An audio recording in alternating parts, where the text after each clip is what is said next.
पूरे विश्व भर में ओपियोइड मौतों के लिए एक आम कारण है। इस नशे में रहे व्यक्तियों की संख्या पिछले 20 वर्षों से 4 गुना बढ़ गई है। हेरोइन का उपयोग तेजी से बढ़ रहा है। उससे ज्यादा ओपियोइड का उपयोग डॉक्टर के पर्चों पर भी होने लगा है। कई लोग दोनों का ही ज्यादा इस्तेमाल भी करते हैं। इनकी लत व अधिकता की क्षमता के कारण ओपियोइड्स बहुत सारे देशों में विनियमित पदार्थ है। एक वर्ग के रूप में ओपियोइड्स में एक बात है, यह मस्तिष्क, रीढ़ की हड्डी व जठरांत्र संबंधी मार्ग में ओपियोइड रिसेप्टर्स से बनते हैं। कुछ अंतर्जात हैं, जिसका अर्थ है कि वे शरीर द्वारा स्वाभाविक रूप से उत्पादित होते हैं, जैसे कि एंडोर्फिन। अंतर्जात मोर्फिन के लिए कम, लेकिन अन्य बहिर्जात हैं, जिसका अर्थ है कि यह पर्यावरण से आते हैं, जैसे कि हेरोइन या मॉर्फिन, क्योंकि वे अफीम से आते हैं। एक फूल वाला पौधा है जो सफ़ेद दूधिया पदार्थ को बाहर निकालता है, जबकि अन्य जैसे कि फेंटेनाइल को प्रयोगशाला में संश्लेषित किया जाता है। यह समझने के लिए कि ओपियोइड कैसे काम करते हैं, आइए मस्तिष्क के ऊतक के क्षेत्र में जूम करें और ओपियोइड रिसेप्टर्स को देखें। आमतौर पर एंडोर्फिन की अनुपस्थिति में निरोधात्मक न्यूरॉन्स एक न्यूरोट्रांसमीटर रिसाव करते हैं, जो आसपास के न्यूरॉन्स को न्यूरोट्रांसमीटर डोपामाइन जारी करने से रोकता है। अब मान लीजिए कि कोई बैडमिंटन जैसा कठोर खेल खेलने जाता है। व्यायाम एंडोर्फिन जारी करता है, जो 3 प्रमुख ओपियोइड रिसेप्टर्स को निरोधात्मक न्यूरॉन्स पर स्थित सक्रिय करता है, जिन्हें म्यू, कप्पा और डेल्टा रिसेप्टर्स कहा जाता है। जैसा कि एंडोर्फिन रिसेप्टर्स को बांधता है, वे निरोधात्मक न्यूरॉन को न्यूरोट्रांसमीटर जारी करने से रोकता है, जिससे डोपामाइन स्रावित न्यूरॉन्स स्वतंत्र रूप से डोपामाइन को अनलोड करने की अनुमति देता है। डोपामाइन तब उसी क्षेत्र में एक तीसरे न्यूरॉन द्वारा उठाया जाता है। जब डोपामाइन रिलीज होने के बाद मस्तिष्क के दर्द प्रसंस्करण क्षेत्रों जैसे कि थैलेमस, ब्रेनस्टेम और रीढ़ की हड्डी में होता है, तो परिणाम स्वरूप कम दर्द महसूस होता है। जब डोपामाइन की रिहाई उदरी पथरी क्षेत्र, नाभिक अकुम्बेंस और प्रीफ्रंटल कॉर्टेक्स जैसे इनाम मार्ग क्षेत्रों में होता है, तो परिणाम स्वरूप उसका शांत प्रभाव होता है, जो अच्छा लगता है। तो यह सामान्य रूप से कैसे काम करता है, लेकिन जब एक शक्तिशाली बहिर्जात ओपियोइड रिसेप्टर्स को बांधता है, तो परिणाम डोपामाइन की भारी बाढ़ है। यह दर्द नियंत्रण में मदद करता है, लेकिन यह इनाम मार्ग में शामिल मस्तिष्क के क्षेत्रों के भीतर भी एक शानदार स्थिति का कारण बन सकता है, जो एक भावनात्मक उच्च है। जब याद रखें, इनाम मार्ग का उद्देश्य मस्तिष्क को उन गतिविधियों को दोहराने के लिए प्रशिक्षित करना है जो डोपामाइन मध्यस्थता का आनंद देते हैं। इसलिए जब ओपियोइड्स इस इनाम मार्ग को उत्तेजित करते हैं, तो मस्तिष्क उस व्यवहार को बार बार करना सीख जाता है। बहिर्जात ओपियोइड्स के साथ मस्तिष्क को दवा प्राप्त करने के लिए कई मार्ग हैं। एक रास्ता इसे अंतर्ग्रहण, लेकिन यह मार्ग सबसे धीमा है। एक तेज मार्ग सांस लेना होगा, क्योंकि दवा फेफड़ों के द्वारा तेजी से अवशोषित होती है। हालांकि सबसे तेज मार्ग इंजेक्शन है। आमतौर पर तेजी से बहिर्जात ओपियोइड मस्तिष्क तक पहुंचता है। व्यवहार और इनाम के बीच संबंध मजबूत होते हैं। अब समय के साथ जो लोग लगातार दवा का उपयोग कर रहे हैं, यहाँ तक कि उन्हें बिल्कुल सही मात्रा में लेने के बाद भी एक सहिष्णुता विकसित होती है, जिसका अर्थ है बार बार उपयोग के साथ उसके पास कम प्रतिक्रिया होती है। इसलिए मूल प्रतिक्रिया प्राप्त करने के लिए एक बढ़ी हुई खुराक की आवश्यकता होती है। इनाम के बीच संबंध मजबूत होते हैं। अब समय के साथ जो लोग लगातार दवा का उपयोग कर रहे हैं, आमतौर पर तेजी से बहिर्जात ओपियोइड मस्तिष्क तक पहुँचता है। व्यवहार और इनाम के बीच संबंध मजबूत होते हैं। अब समय के साथ जो लोग लगातार इस नशीले पदार्थ का उपयोग कर रहे हैं, यहाँ तक कि उन्हें बिल्कुल सही मात्रा में लेने के बाद भी एक सहिष्णुता विकसित होती है, जिसका अर्थ है कि बार बार उपयोग के साथ उनके पास कम प्रतिक्रिया होती है। इसलिए मूल प्रतिक्रिया प्राप्त करने के लिए एक बढ़ी हुई खुराक की आवश्यकता होती है। सेलुलर स्तर पर 2 सिद्धांत हैं जो बताते हैं कि ऐसा क्यों होता है। एक सिद्धांत यह है कि ओपियोइड रिसेप्टर्स एक नशीले पदार्थ के प्रति कम संवेदनशील हो सकते हैं। दूसरा सिद्धांत यह है कि न्यूरॉन्स सेल की दीवार से ओपियोइड रिसेप्टर्स को डाउन रेगुलेशन नामक प्रक्रिया में हटाया जा सकता है, जिससे बाध्यकारी प्रक्रिया के लिए कम रिसेप्टर्स उपलब्ध हो सकते हैं। या तो परिचय में सहिष्णुता एक नशीले पदार्थ के उच्च खुराक की आवश्यकता की ओर जाता है, और अक्सर ऐसा हो सकता है कि नशीला पदार्थ जिसे टैप करने के बाद भी सहनशीलता लंबे समय तक बनी रहती है।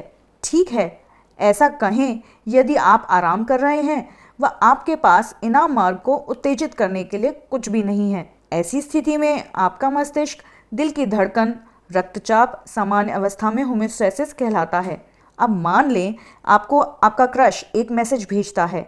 अचानक आपको पसीना आने लगता है और धड़कन भी तेज हो सकती है।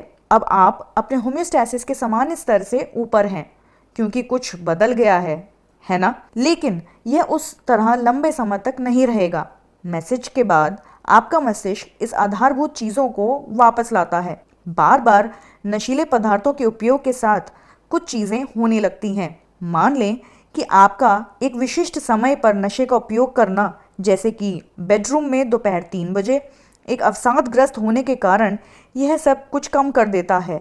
हृदय गति, रक्तचाप और जागना। आपका मस्तिष्क तेज है और यह पैटर्न उठा लेगा। अब अगली बार 3 बजे बेडरूम में मस्तिष्क एक एक करके प्रत्येक को बढ़ाता है क्योंकि वह ये जानता है कि आप नशा करेंगे और सब कुछ घटने वाला है। अब मान लीजिए कि आप 3 बजे फिर से बेडरूम में आते हैं लेकिन कोई नशीला पदार्थ नहीं है। उस स्थिति में मस्तिष्क अभी भी सब कुछ बढ़ाता है लेकिन नशे के प्रभावों के साथ परिवर्तन का मुकाबला नहीं किया जाता।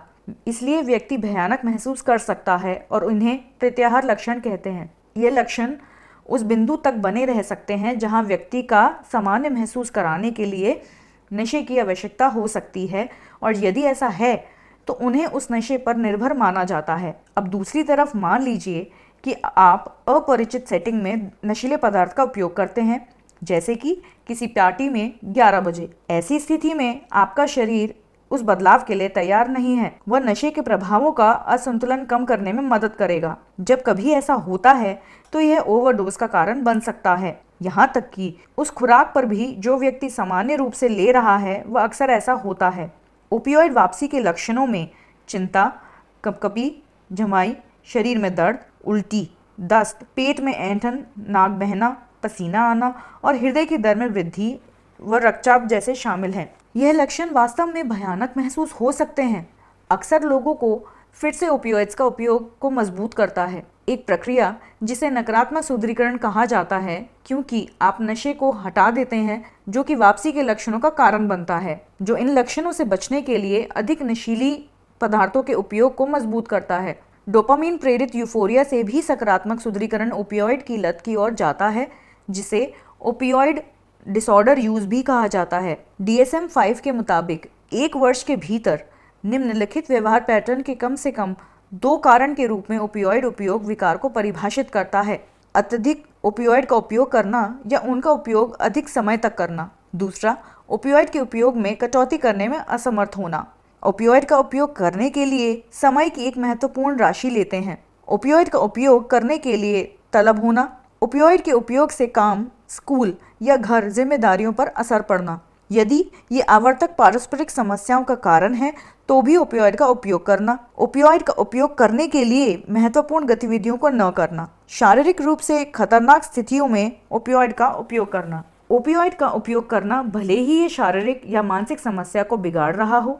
ओपियोइड्स के प्रति सहिष्णुता बनना। ओपियोइड्स से निकासी के लक्षण महसूस करना। इनमें से 2 या 3 लक्षणों का होना मामूली माना जाता है, 4 या 5 का होना मध्यम माना जाता है, 6 या अधिक का होना गंभीर माना जाता है। किसी व्यक्ति के जीवन को बर्बाद करने के अलावा ओपियोइड की लत इसे एक ओवरडोज में भी समाप्त कर सकती है।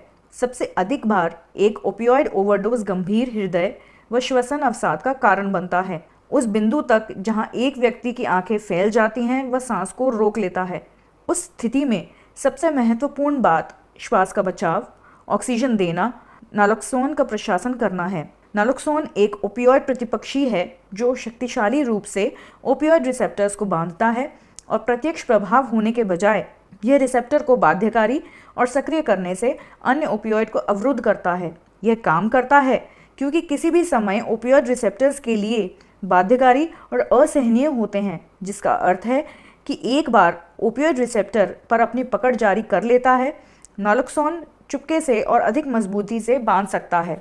जब नालोक्सोन को इंजेक्शन के माध्यम से नसों में दिया जाता है तो यह ओपियोइड के प्रभाव को मिनटों में भीतर उलट सकता है, संभवतः किसी व्यक्ति के जीवन को बचा सकता है। सामान्यतया मजबूत ओपियोइड की बढ़ती खुराक नशे की लत व मृत्यु का कारण बनती है। यदि अन्य पदार्थों के साथ लिया जाए तो श्वसन अवसाद का कारण बन सकता है, जैसे कि बेंजोडाइज़ेपिन अतिदेह का कारण बनने की अधिक संभावना रखते हैं, क्योंकि यह श्वसन अवसाद का कारण बनने के लिए क्रमिक रूप से कार्य कर सकते हैं। यह स्पष्ट है कि ओपियोइड में मजबूत नशे की क्षमता है, इसलिए उनका उपयोग सीमित और अच्छी तरह से परिभाषित होना चाहिए। उदाहरण के लिए तीव्र दर्द को नियंत्रित करने में भूमिका निभाता है, लेकिन लक्ष्य केवल कुछ दिनों के लिए सबसे कम प्रभावी खुराक में शॉर्ट एक्टिंग ओपियोइड का उपयोग करना चाहिए। धीरे धीरे अपनी खुराक को केवल आवश्यकता अनुसार बढ़ाना चाहिए। जब पुराने दर्द के लिए ओपियोइड का उपयोग किया जाता है तो उन्हें जितनी जल्दी हो सके कम करना चाहिए, आदर्श रूप से प्रति सप्ताह खुराक 10% की दर से। सामान्य तौर पर पुराने दर्द का इलाज गैर ओपियोइड दृष्टिकोण के साथ किया जाना चाहिए, जिसमें व्यायाम और बायोफीडबैक के साथ साथ अन्य प्रकार की दवाएं जैसे कि एस्टामिनोफेन और एनएसआईडी जैसे इबुप्रोफेन शामिल हैं। माइग्रेन का उपयोग करने वाले ट्रिप्टोन के लिए या न्यूरोपैथिक दर्द के लिए गैम्बापेंटिन का उपयोग करने के लिए या कैप्सिसिन जैसे संयुक्त दर्द सामयिक दर्द उपचार भी रोग विशिष्ट उपचार हैं। काम करने वालों में विशिष्ट उपचारों में प्रेरक साक्षात्कार शामिल हैं, जिनका उपयोग यह समझने के लिए किया जा सकता है कि कोई भी व्यक्ति ओपियोइड्स का उपयोग बंद क्यों करना चाहता है और उपचार के लिए विशिष्ट बाधाओं को पहचान करना चाहता है। इसके अलावा संज्ञानात्मक व्यवहार थेरेपी एक व्यक्ति को वापसी के बारे में जानने की मदद कर सकता है, विचारों, भावनाओं और व्यवहारों के बारे में चर्चा करता है, जो ओपियोइड उपयोग के लिए नेतृत्व भी करता है। उपयोग के लिए ट्रिगर नेविगेट करने की योजना बनाता है। थेरेपी एक अन्य रूप सहकर्मी सहायता कार्यक्रम है जो समूह चर्चाओं का उपयोग व्यक्तियों को ओपियोइड के उपयोग को समाप्त करने और किसी एक जवाबदेह को धारण करने में मदद करने के लिए करता है। इसके अलावा सबूत दृढ़ता से दवाओं का उपयोग का समर्थन करते हैं जो मजबूती से तलब को कम करते हैं व वापसी के लक्षणों को भी कम करते हैं। मेथाडोन एक पूर्ण ओपियोइड एगोनिस्ट है जो लंबे आधे जीवन के साथ साथ धीरे समय के साथ ऊतकों में बनाता है, जिससे कि यह 1 सप्ताह के भीतर ही स्थिर राज्य स्तर तक पहुंचने की अनुमति देता है। स्थिर अवस्था से तात्पर्य उस स्थिति से है जहां की दवा का समग्र सेवन इसके उन्मूलन के साथ संतुलन में कम या ज़्यादा होता है, ताकि शरीर एक स्थिर स्तर तक उजागर हो। इसके विपरीत बुप्रेनोफ्रिन एक आंशिक एगोनिस्ट है जिसे कभी कभी संयोजन में दिया जाता है। नॉलेक्सोन एगोनिस्ट 1 प्रति वह संयोजन बनाते हैं। बुप्रेनोर्फिन एक छत प्रभाव है, जिसका अर्थ यह है कि निश्चित खुराक के ऊपर इसका कोई प्रभाव नहीं होता है, जो ओवरडोज की संभावना को कम करता है। ये दवाएं प्रतिस्पर्धात्मक रूप से ओपियोइड रिसेप्टर को बिना उकसाए उत्पन्न करने के लिए बाध्य कर सकती हैं, क्योंकि उनके पास ओपियोइड प्रभाव है। हालांकि वे कब्ज, अनिद्रा, वजन बढ़ने, हार्मोनल परिवर्तन और कार्डिक अतालता जैसे दुष्प्रभाव पैदा कर सकता है। अच्छी खबर यह है कि समय के साथ एक व्यक्ति पूरी तरह से ओपियोइड उपचारों के उपयोग को पूरी तरह से समाप्त कर सकता है और यह दृष्टिकोण उन उपचारों के लिए ओपियोइड को रोकने की तुलना में सफल होने की अधिक संभावना रखते हैं। एक अन्य दवा जिसे नॉल्ट्रेक्सोन कहा जाता है, उपयोग उन लोगों के लिए किया जाता है जो पहले से ही सक्रिय ओपियोइड उपयोग से परहेज कर रहे हों। नैल्ट्रोक्सोन एक म्यू ओपियोइड रिसेप्टर विरोधी है जो ओपियोइड के प्रभावों को रोकता है व संयम बनाए रखने में मदद करता है।